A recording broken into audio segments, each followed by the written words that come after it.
আসসালামু আলাইকুম প্রিয় বন্ধুরা, সবাই কেমন আছেন? আশা করি ভালো আছেন। তো বন্ধুরা দেখেন, আজ একটা নতুন ভিডিও নিয়ে চলে আসলাম। তো এখানে হচ্ছে আমি বস্তার মধ্যে পেঁপে গাছ লাগিয়েছি, আর হচ্ছে মাশাআল্লাহ আলহামদুলিল্লাহ গাছটা গ্রোথ পাচ্ছে। তো আর এখানে হচ্ছে মিষ্টি আলু গাছ লাগিয়েছি, দেখেন লতাটা অনেক বড় হয়ে গিয়েছে। আর হচ্ছে এই যে আরও এখানে বস্তা আছে, তারপরে এখানে আছে আরও কয়েকটার মধ্যে এখনো গাছ লাগানো হয় নাই, গাছ লাগাবো। আর হচ্ছে এখানে একটা মেট্রোস গাছ লাগিয়েছি এই যে। আর এখানে হচ্ছে ঢেঁড়স গাছ, এগুলি বড় হচ্ছে। আর তার পাশে দেখতে পাচ্ছেন, তার পাশে হচ্ছে আলু গাছ লাগিয়েছিলাম, তো এগুলি উঠে গিয়েছে। আর যে পোশাকের ডাটা লাগিয়েছি দেখেন, এগুলাতে মাশাআল্লাহ আলহামদুলিল্লাহ পাতা চলে আসছে। আর দেখেন তার পাশে বরবটি গাছ লাগিয়েছি, আলহামদুলিল্লাহ এগুলিও বড় হয়ে গিয়েছে। যে দেখতে পাচ্ছেন এগুলি উপরে মাচা করেছি। তো আমার বাসাতে এখন বাঁশ নেই, বাঁশ কিনে আনতে হবে, তারপর হচ্ছে এগুলি মাচাতে আমি উঠিয়ে দেব। আর হচ্ছে এখানে যে ঢেঁড়স গাছ লাগিয়েছি, তো বন্ধুরা ঢেঁড়স গাছে দেখতে পাচ্ছেন আলহামদুলিল্লাহ ঢেঁড়স চলে আসছে। এই যে প্রতিটা গাছে ঢেঁড়স দেখতে পাচ্ছেন, ছোট ছোট ঢেঁড়স চলে আসছে। তো হচ্ছে এখানেও দেখতে পাচ্ছেন আরেকটি ঢেঁড়স, তার উপরও ছোট ছোট আলহামদুলিল্লাহ ঢেঁড়স আসছে। আর হচ্ছে এখানে যেটা উপরে মিষ্টি কুমড়ার গাছটা ছিল, ওটা বড় হচ্ছে, তো আমি ওটা মাচাতে উঠিয়ে দিয়েছি। আর হচ্ছে এখানে আগে যেই গাছগুলা ছিল, অনেক গাছ ওষুধি গাছ, এই গাছটার নাম কি বলে আমি বন্ধুরা এটার নাম আমি জানি না। তো এই গাছটা আমাকে একজন গিফট করেছিল, আমার এক পাশের ভাবি। তো আমি এই গাছটা লাগিয়েছি, আলহামদুলিল্লাহ অনেকগুলো গাছ ডালা এসেছিলো, আমি এগুলো কেটে ফেলেছি। এগুলি নাকি রান্না করে খেলে খুবই উপকার হয়, তো যার জন্য আমি এগুলো কেটে রান্না করার জন্য প্রস্তুত করেছি আজকে। আর হচ্ছে এই যে ড্রামে নতুন করে আমি বরবটির বিচি লাগিয়েছি, দেখতে পাচ্ছেন গাছ হচ্ছে। আর হচ্ছে 3টা পেঁপের চারা লাগিয়েছি, 4টা পেঁপের চারা এই যে দেখতে পাচ্ছেন। আর বন্ধুরা সবচেয়ে খুশির সংবাদ হলো আমি একটা মুরগির খাঁচা নিয়ে এসেছি। দেখেন এই যে আমার যে আগে ফার্মি মুরগির বাচ্চাগুলো ছিল, ওগুলো এখানে দিয়েছি আর এখানে দিয়েছি। আর হচ্ছে এখন আজকে নতুন করে এই যে খাঁচা কিনেছি, যে দোকান থেকে ওনার থেকেই এনেছি, উনি ওখানে মুরগি বিক্রি করে, তো আমি ওনার থেকে টাইগার মুরগির বাচ্চা এনেছি। আসলে যখনই আমরা এই যে অনলাইনে অর্ডার করি যে মুরগির বাচ্চা দেওয়ার জন্য, আমি প্রত্যেকবার অর্ডার করেছি, তো আমাকে আসলে প্রথম দিয়ে দিল ফার্মি মুরগি, তারপর অরিজিনাল টাইগারটা আসে নাই। আর হচ্ছে এদিকে কিছু আমার এই যে দেখতে পাচ্ছেন মুরগির বাচ্চা, এগুলোকে টাইগার বলে দিয়ে দিয়েছে। আসলে এগুলি টাইগার না, কারণ বোঝার একটা এই যে দেখেন এগুলির পাগুলি কত চিকন। হ্যাঁ, এই যে দেখতে পাচ্ছেন এগুলির পাগুলি অনেক চিকন, হয়তোবা এগুলি সোনালি মুরগি হতে পারে, তো আমি জানি না। আসলে দেখা যাক, এগুলো বড় হওয়া পর্যন্ত আমি দেখব যে আসলে এগুলি কি মুরগি এগুলি। এই যে এ পাশেও প্রথম আমি যেই 20টা বাচ্চা আমি অর্ডার করেছিলাম, প্রথম 2টো কিনেছি। তো এগুলি হচ্ছে এই যে এগুলি টাইগার মুরগি বলে, এক চাচা থেকে কিনেছি, অর্ডার দিয়েছি। তো ওই চাচা বলছে যে এগুলো অরিজিনাল টাইগার মুরগি বাচ্চা। তো আমি আসলে এখন আনার পরে আমি যখন এগুলোকে লালন পালন করতেছি, দেখি যে না, হয়তো বা এগুলো টাইগার মুরগি না, কারণ আমি এখনও শিওর না। তারপরে এতটুকু আমি বুঝতে পারতেছি এগুলা পাগুলা হেলদি না, পাগুলি হচ্ছে অনেক চিকন চিকন। তো আর এই যে আপনি এখানে ব্যবধান করতে পারবেন কোনটা, এখানে হচ্ছে এই যে 4 পিস আমি আজকে নিয়ে আসলাম টাইগার মুরগির বাচ্চা। দেখেন মাশাআল্লাহ ওদের পাগুলি অনেক মোটা, অনেক হেলদি দেখতে পাচ্ছেন। আর মাশাআল্লাহ যে অনেক হেলদি পটি করেছে ওরা এখানে। আলহামদুলিল্লাহ বাচ্চাগুলো সুস্থ সবল আছে এখানে। তো আমি এখানে একটা পাউরুটি দিয়েছি, ওরা খাচ্ছে।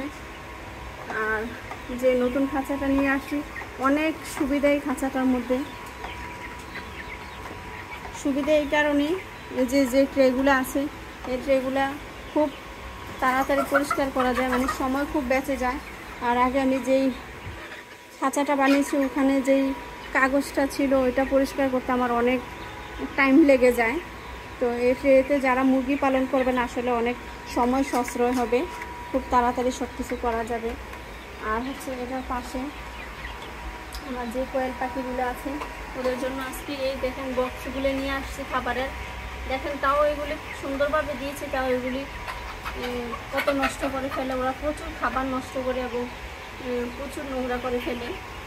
প্রতিদিন 1-2 বার করে আমার এই ঘরটা পরিষ্কার করতে হয়, না হয়তো দুর্গন্ধে থাকা যাবে না পরিষ্কার পরিচ্ছন্নতা না রাখলে। আর দেখেন এখনও আমার ঘরটা খুবই এলোমেলো হয়ে আছে। আর দেখেন আজকে আবার নতুন করে একটা খাবারের আনলাম, মুরগির খাবারের বস্তা নিয়ে আসলাম। ঘরটা দেখেন এখনও আমার নোংরা হয়ে আছে, বা এখন আমি পরিপাটি সম্পূর্ণ করতে পারি না। পুরো ঘরটাকে আমি হচ্ছে টিন দিয়ে কভার করে ফেলেছি, কারণ হচ্ছে বৃষ্টি হলে বৃষ্টির পানি ঢুকে, তার কারণ। আর এই যে উপরটা দেখতে পাচ্ছেন একটু আমি খোলা রেখেছি, কারণ ঘরের ভিতরে কোনো অক্সিজেন আপ ডাউন না করতে পারলে মুরগি খুব অসুস্থ হয়ে যাবে এই জন্য।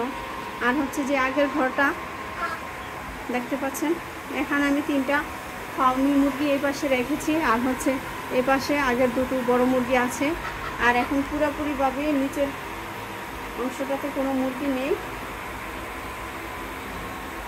কারণ এগুলি আমি ট্রান্সফার করে ওই নতুন খাঁচাতে নিয়ে আসছি। আর দেখেন আমি এই যে ঘরটাতে আমি পুরো ঘরে আমি টিন দিয়ে একেবারে বাদাই করে ফেলেছি। দেখেন সম্পূর্ণ দিকে আমি টিন লাগিয়ে ফেলেছি, শুধু অল্প একটু এক পাশে খোলা রেখেছি যেন অক্সিজেন আপ ডাউন করতে পারে। আর এই যে দেখতেছেন বন্ধুরা, এই পাশটাতে আমি যে খাঁচা আমি অর্ডার দিব খাঁচা করার জন্য, কারণ খাঁচাতে মুরগি পাললে অনেকটা দেখতেও সুন্দর, পরিবেশটা দেখতেও সুন্দর লাগে। আর হচ্ছে আপনার কাজও খুব কম করতে হয়। আর বন্ধুরা দেখতে পাচ্ছেন এই যে এখানে আমি একটি সারের আনছি, ওই যে গাছের মধ্যে দেওয়ার জন্য। এটা 5 লিটারের,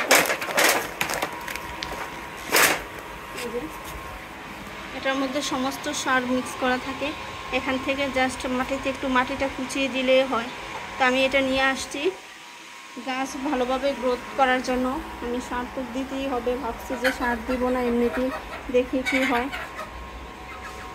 তো দেখা যাচ্ছে যে না, এইভাবে হবে না, গাছ গ্রোথ হবে না। যার কারণে আমি এই যে গাছের জন্য আমি সার নিয়ে আসলাম। প্রতি গোড়ায় গোড়ায় মাটির, গাছের গোড়ায় মাটিরগুলি খুঁচিয়ে খুঁচিয়ে সার একটু একটু করে দিয়ে দেবো ইনশাল্লাহ। তো অবশ্যই দেখতে পারবেন গাছগুলি কেমন হয়।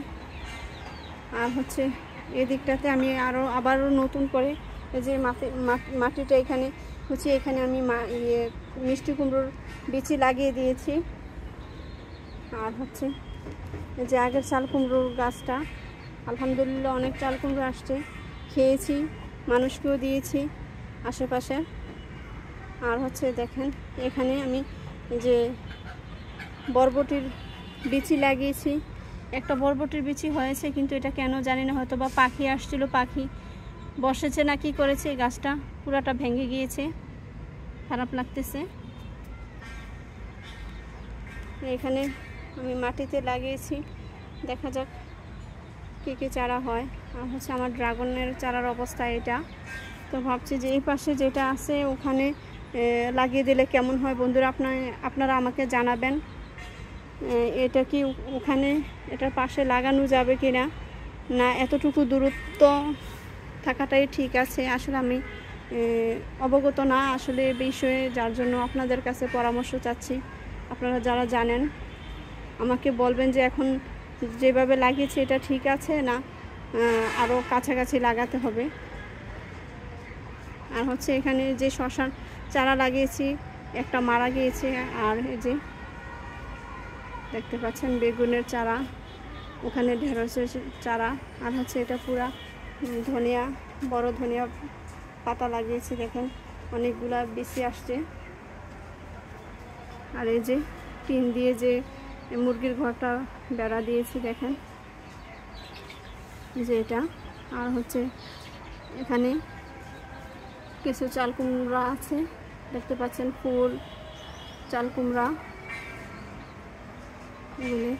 আর এই যে মাছের হাউসটা আমার, তো পানিটা আমি চেঞ্জ করে দেবো এই 2-1 দিন পর, কারণ পানিটা মোটামুটি 4-5 দিন হয়েছে আমি পরিষ্কার করেছি। অনেক সময় আমি সপ্তাহে 1 দিন করি, অনেক সময় সপ্তাহে 2 দিন করি। তো এতটুকুই বন্ধুরা, আজ এ পর্যন্তই। সবাই ভালো থাকবেন, আমার জন্য দোয়া করবেন। আমার ব্লগ যদি ভালো লাগে, আমার ভিডিও করা যদি আপনাদের পছন্দ হয়, তাহলে অবশ্যই সাবস্ক্রাইব করে আপনারা আমার পাশে থাকবেন, আরও উৎসাহিত করবেন যেন আমি আরও সুন্দর সুন্দর ভিডিও আপনাদের জন্য বানাতে পারি। তো এতটুকু বন্ধুরা, আসসালামু আলাইকুম।